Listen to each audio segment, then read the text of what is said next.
are these people? Anita Wood, thank you. A new monthly subscriber to INN newsletter. So all these people already have contributed and supported. The ways that you can do that if you're not already on that board, and we appreciate everyone that is and continue to be on that board and continue to support. Cash App, $ Indie News Network, ko-fi.com/Indie News Network, paypal.me/Indie News Network. And then we've got the Substacks, INNnewsletter.com, IndieMediaToday.com, and our self-hosted website that has a Stripe plugin at IndieNewsNow.com. And then you go to the Keep the Media Free, and you can hook up a monthly or one-time contribution over there.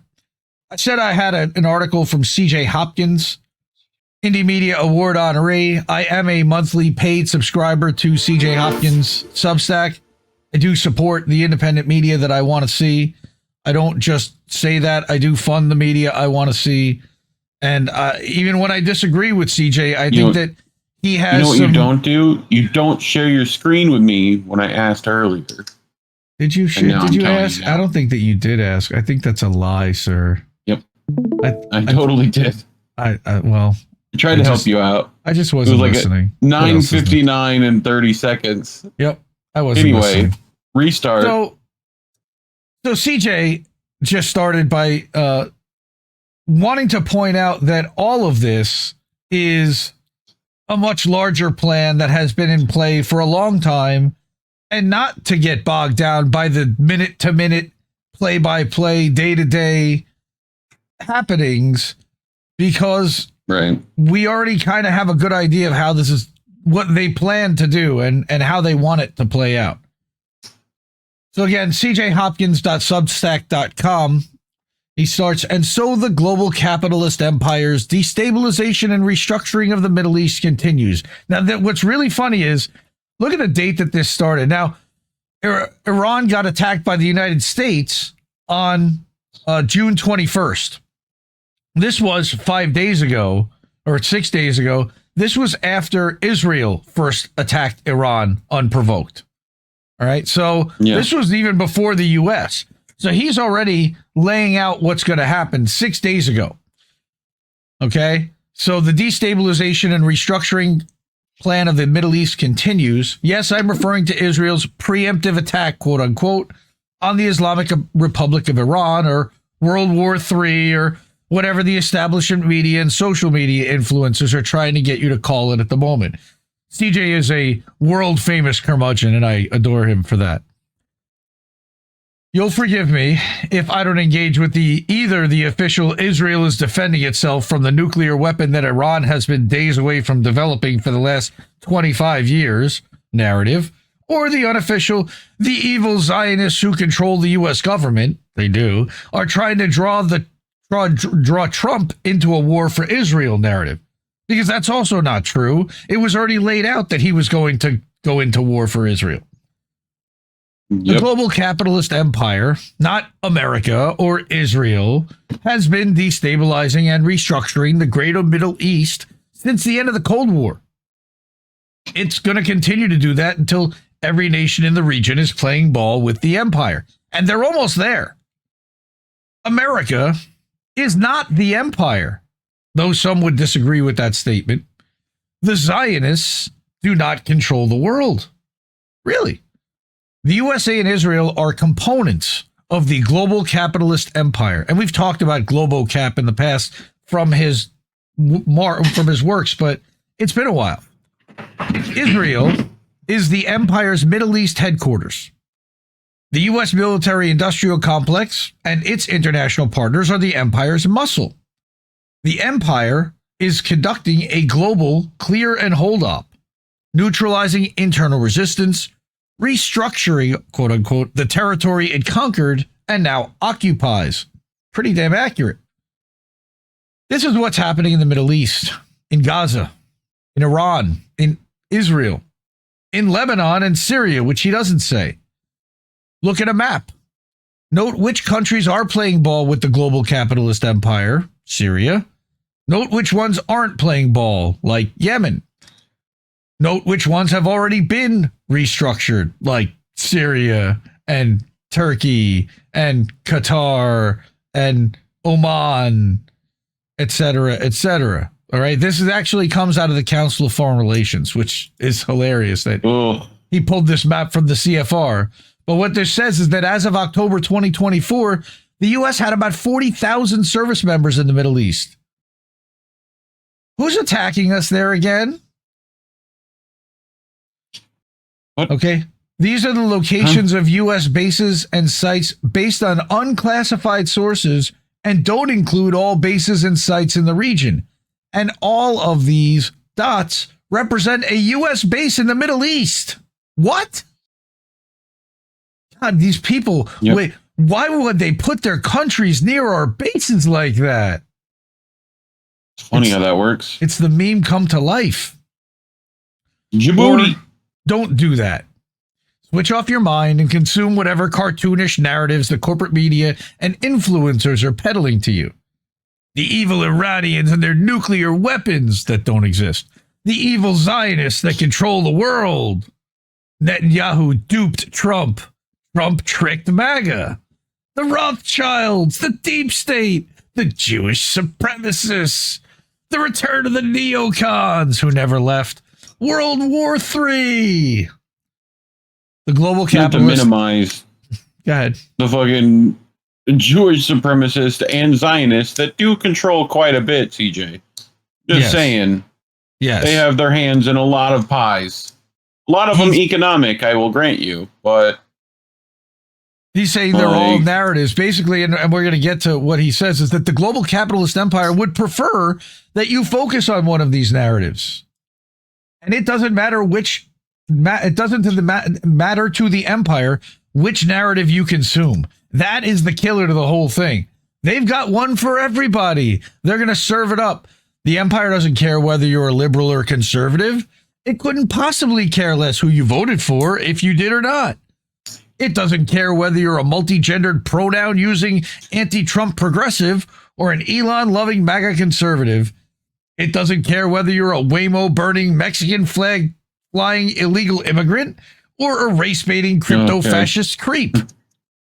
It doesn't care whether you're a Zionist or an anti-Zionist. It doesn't give a shit what you think about vaccines. Whoever you are, whatever side you're on, the empire has a ready-made narrative for you. A narrative that has nothing to do, conveniently, with the global capitalist empire and its global clear and hold op.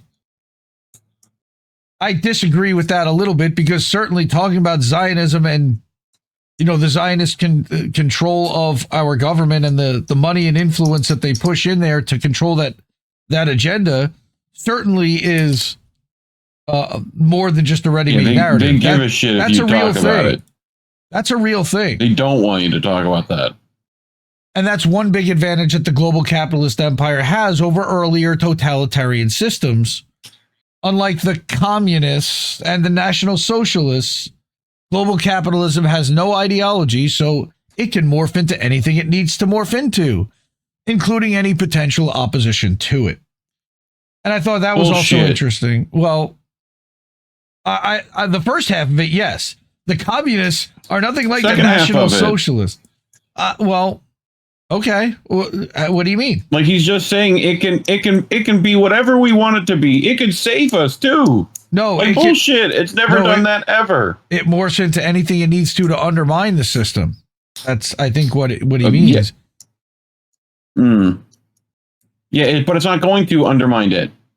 That system is there to be the system, and they don't want it changing, therefore it won't. Well, he's claiming here that it's morphed the last few years, more or less since the end of the COVID era, just as the Obama Hope and Change show captured and neutered the growing opposition to the war on terror, i.e. the original version of the global capitalist empire's destabilization and restructuring of the Middle East. The Make America Great Again show, with assistance from the Musk cult, has captured and neutralized the populist opposition to the new normal Reich, which is, i.e. the new global capitalist form of totalitarianism that was rolled out during the COVID pandemic, quote unquote. Again, not sure I agree with that, but that's an interesting take. He says he explored this in the introductory essay in his newest book, Fear and Loathing in the New Normal Reich. All right, so he puts an excerpt there that, quote, here's a key feature of the New Normal Reich: the capture, conditioning, and commodification of opposition forces that cannot be eliminated. Remember, this is a global capitalist totalitarianism, not the ham-fisted 20th century version. Any internal resistance to the empire that cannot be annihilated or otherwise silenced can be commodified, branded, and marketed back to its members as a simulacrum of itself. That's an interesting word. Ultimately, it can be instrumentalized like the Brotherhood in Orwell's 1984, or QAnon, for example. It can be molded into a resistance movement with pink pussy hats, which simultaneously exists and doesn't exist because it only exists as a simulacrum, which is a copy of a thing that no longer exists. Right. Right, which conceals the fact that it no longer exists. And it's deployed to lure political opposition into an endless war against other simulacra, whatever. A war that is itself a simulacra. He's doing Inception here, okay? Yeah. Free speech X is a prime example, which is hilarious. Nobody here believes that Elon Musk is restoring free speech with his platform. The ease with which Elon Musk and a consortium of serious global capitalist behemoths, Saudi royalty, and assorted other oligarchs purchased the platform formerly known as Twitter, rebranded it as the bastion of free speech, despite the fact that X continues to collaborate with the empire to censor dissent. Kathy Vogan from Consortium News can tell you all about that. She's been banned since November. Okay? They corralled the majority of the populist opposition to the emergence of the New Normal Reich and transformed it into a global personality cult. All right? That's a testament to the versatility of capitalism. Again, I disagree with that statement. And to the advantage of having no official ideology. When you don't have to conform to any specific ideology, you can wear whatever mask you need to wear. I can think of a couple of live streamers that I've run into who have done that, acted like chameleons, absorbed somebody's audience, mimicked their behavior and their rhetoric in order to gain favor with their audience, then shit all over that person, split the audience in half, and take half of them with them. Or at least a percentage. And if they do that enough times, they build up a pretty nice following for themselves. The images, okay, it's, again, you can play whichever role it's called for. All right, it's all just marketing, advertising, branding. Dude, it's why Trump is president. He's the king of branding. Right? He's got a meme coin in his name that he has nothing to do with, and he's just making money off his own name. It's about selling images. All right, talk about straight out of central casting and how the optics of it really matter as much as anything. It's why he puts, women that he perceives to be pretty in positions of power. All right. The images don't mean anything. They're just Pavlovian stimuli designed to trigger a reaction in the target consumer. The transformation of Twitter or X into the Musk cult and its merger with or takeover of the MAGA movement has been fascinating, if extremely depressing to watch. I don't think they merged with MAGA at all, because I think that in the end, MAGA fucking can't stand the tech bros. They want them for their money, but otherwise they think they're complete dorks. At the moment, it appears to be on the verge of morphing into exactly the official enemy that the empire has been desperately simulating for years. Again, disagree, because they are part of the Trump clan, the Trump family. So they're not the enemy. We are the enemy. The opposition, the people that actually want the things that Trump isn't pushing. He says that he wrote this last December, just after the election that ushered in a new golden age of America, or whatever. And now, well, here we are. The destabilization and restructuring of the Middle East is proceeding apace. Israel and Iran are officially at war, I guess. I didn't know one declared war on the other, but firing missiles at each other certainly does, constitute that. Counts. The Gaza Strip has been reduced to rubble. The Assad regime is gone, replaced with the gang of global capitalism ball-playing Al-Qaeda thugs. True. Yep. Giuliani was Al-Qaeda, for those who don't know. The Trump regime is reconditioning people with suspicious tattoos. Renditioning people with suspicious tattoos to Salvadoran gulags, arresting students for writing editorials. We're going to talk about some of that today. Unleashing mass goons to round up illegals, which they did to Mahmoud Khalil, and generally making America great again by really making America whiter again by trying to get rid of everyone that isn't. Twitter is now a cesspool of algorithmically boosted racial hatred, mindless rage, Musk and MAGA propaganda, widget ads, and miscellaneous idiocy. Also crypto bots and fell for it again memes, which are fucking amazing. Fuck Twitter. Yes. Palantir is assembling a master database of Americans' personal data. People are shrieking for mass deportations. Stephen Miller is channeling Joseph Goebbels. Elon Musk is accusing Trump of degenerate acts on Epstein Island. No one's being prosecuted for lying about COVID, but Bobby Kennedy fired a bunch of bureaucrats and Trump's military birthday parade and so on. We are the United States government. We don't do that sort of thing. Basically, the global capitalist empire has morphed into the opposition to itself, or a simulacrum to the opposition to itself, and is now simultaneously instrumentalizing and disassembling the opposition to itself, as it markets itself and the opposition to itself and to itself and the opposition to itself. Okay, now I've gotten cross-eyed. In short, they're faking being resistance to do the exact same thing they've always done. That's what they always do. Wait, like a No Kings rally that's being funded by the party that anointed their last candidate? AOC 2.0, remember the Zohan. Right? Do not fall for the Zohan. That's right. Okay. Right. Because he's just moron Zohan. It's unbelievable. The war on Zohan. Or Thomas Massey. Or fucking Thomas Massey, who people still have yet to fucking figure out. Or like I said, they have a narrative for everybody. They have a narrative for everybody. Yeah. Right? So there is nothing. Right? Okay, so the global capitalist empire is able to do this because, again, it has no ideology or values to uphold. The only thing is it's capitalism and profit. That's the value. That's the value, CJ. It's profit. It doesn't make sense. It doesn't need to make sense or to be consistent. Yes, it does, for profit's sake. Yeah, for the shareholders. It can wear whatever mask it needs to wear because there's no face behind the mask. It's capitalism. Every time. It's capitalism. Yes, there is nothing, no values, no ideology, no beliefs, no principles, nothing to defend or betray. Capitalism. There is something to defend or betray. That's how that works. Yes, nothing to stop it from becoming anything and then becoming the exact opposite over everything else. A moment later. No, that's just Trump. Trump's just a flip-flopper.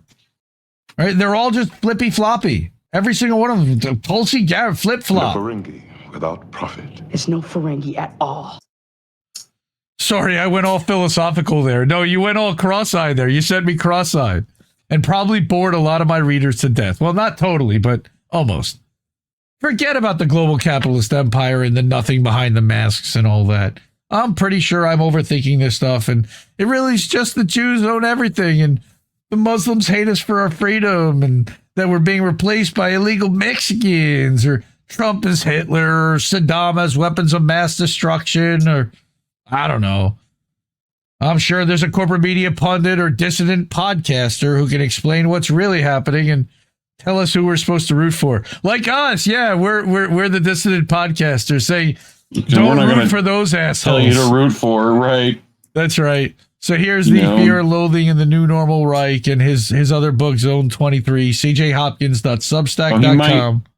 They might try to arrest him just for that font on the ampersand. You better be careful. Wait, well, Now we'll have to go back and show everyone what the ampersand. Oh yeah, that is a little Nazi. That's gonna get you. Fucking Germany's gonna have a problem with that. That's a little Nazi-esque right there. You know how this works. You know, if everyone doesn't know, CJ Hopkins has been on trial for 3 years for publishing a book cover that had a COVID mask that had a swastika very lightly emblazoned onto it to showcase the similarities between the COVID narratives and Nazi Germany. He lives in Germany, so he would know and he would have a perspective, but apparently they think that's illegal and they want to prosecute him for that. Which is also fucked up because they allegedly have a free speech constitution, but, you know, Germany and all. It don't make no motherfucking sense. Again, fund the media we want to see. Anita Wood, thank you so much for subscribing this week. And actually this morning or yesterday on INNnewsletter.com. All these people have already supported INN. I do have a new wall of fame that added Anita's name. I just didn't upload it here yet. I'll do that in between. But in the meantime, Cash App, $, Indie News Network, ko-fi.com/Indie News Network. Yep, that. PayPal.me/Indie News Network as friends and family. Go to Substack at INNnewsletter.com or at IndieMediaToday.com where we are live right now. Yes, Harp's twatter or watching live over on Twitter right now or over on Substack. He's saying twatter. And then Substack newsletter near you. Yeah, that place. And then also at IndieNewsNow.com, which is the self-hosted news site that we built in order to... Where do you go to actually find, like, good stories from reputable, reliable... Yeah, from reputable, reliable places. IndieNewsNow.com, INNnewsletter.com, IndieMediaToday.com. So many places you can go in order to support independent media. Because we need it more than ever. Again, I love you all. And see you soon. I don't know when, but we'll see you soon. See you, everyone. Bye. Have a great time. Bye-bye. No! We just fucking lost the stream. I guess this isn't such an awful place. Is that what you want?